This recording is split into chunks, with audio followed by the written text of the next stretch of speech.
सहित मुझे बतलाइए, जिससे मैं भी इस दुख से छुटकारा पाऊं। लोमस ऋषि ने कहा, हे देवकी, अयोध्या के राजा नहुष थे। उनकी पत्नी चंद्रमुखी अत्यंत सुंदरी थी। उसी नगर में विष्णुदत्त नाम का एक ब्राह्मण रहता था। उसकी स्त्री का नाम भद्रमुखी था।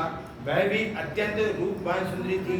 रानी और ब्राह्मणी में अत्यंत प्रेम था। एक दिन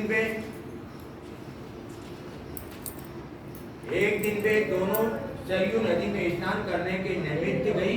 वहां उन्होंने देखा कि अन्य बहुत सी स्त्रियां सरयू नदी में स्नान करके निर्मल वस्त्र पहनकर एक मंडप में श्री शंकर एवं पार्वती की मूर्ति स्थापित करके उनकी पूजा कर रही थी।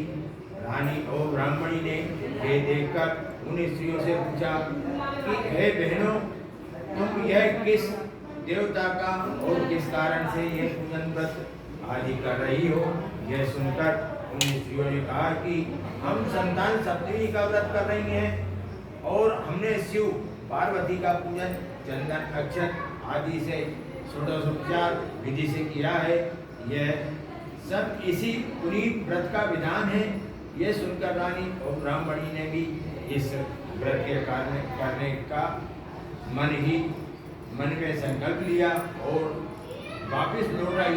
ब्राह्मणी भद्रमुखी तो इस व्रत को नियम पूर्वक करती रही, किंतु रानी चंद्रमुखी राजमत के कारण कभी इस व्रत को करती, कभी नहीं करती, कभी भूल जाती।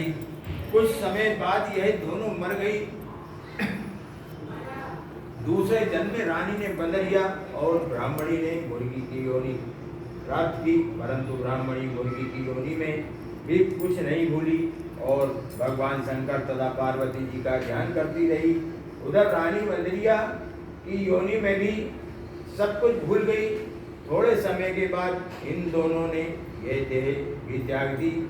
अब इनका तीसरा जन्म मनुष्य योनि में हुआ। उस ब्राह्मणी ने तो एक ब्राह्मण के यहाँ कन्या के रूप में जन्म लिया तथा रानी ने एक राजा के यहाँ राजकन्या के रूप में जन्म लिया। उस ब्राह्मण कन्या का नाम भूषणा देवी रखा गया तथा विवाह योग होने पर उसका विवाह गोकुल निवासी अग्निवीर नामक ब्राह्मण से कर दिया। भूषणा देवी इतनी सुंदर थी कि वह आभूषण रहित होते हुए भी अत्यंत सुंदरी थी। कामदेव की पत्नी रति भी उसके सम्मुख ल जाती थी। भूषणा देवी के अत्यंत सुंदर संपन्न चंद्रमा के समान धर्मवीर कर्मनिष्ठ सुशील स्वभाव वाले 8 पुत्र उत्पन्न हुए। ये सब शिव जी के व्रत और पुनीत का फल था। दूसरी ओर शिव विमुख रानी के गर्भ से कोई भी पुत्र नहीं हुआ और वह निसंतान की रहने लगी। रानी और ब्राह्मणी में जो प्रीति पहले जन्म में थी वह अभी बनी हुई रही। रानी जब वृद्धावस्था को प्राप्त होने लगी तब उसके एक गूंगा व बहरा तथा बुद्धिहीन अल्प आयु वाला एक पुत्र हुआ और वह 9 वर्ष की आयु में इस क्षणभंगुर शरीर को छोड़कर चला गया। तब तो रानी पुत्र शोक में अत्यंत दुखी हो व्याकुल रहने लगी। देवयोग से भूषणा देवी ब्राह्मणी रानी के यहाँ अपने सब पुत्रों को लेकर पहुंची। रानी का हाल सुनकर उसे भी बहुत दुख हुआ, किंतु इसमें किसी का क्या बस। कर्म और प्रारब्ध के लिखे को स्वयं ब्रह्मा भी नहीं मिल सकते हैं। रानी कर्मयुक्त भी थी, किसी कारण उसे यह दुख देखना पड़ा। इधर रानी उस ब्राह्मणी के इस वैभव और 8 पुत्रों को देखकर उससे मन ही मन ईर्षा करने लगी तथा उसके मन में पाप उत्पन्न हुआ। उस ब्राह्मण ने रानी का संताप दूर करने की निर्मित अपने 8 पुत्र रानी के पास छोड़ दिए। रानी ने पाप के वशीभूत होकर उन ब्राह्मण पुत्रों की हत्या करने के विचार से लड्डू में विष मिलाकर उनको भोजन करा दिया, परंतु भगवान शंकर की कृपा से एक भी बालक की मृत्यु नहीं हुई। ये देखकर तो रानी अत्यंत आश्चर्यचकित हो गई और इस रहस्य का पता लगाने की मन में ठान ली। भगवान की पूजा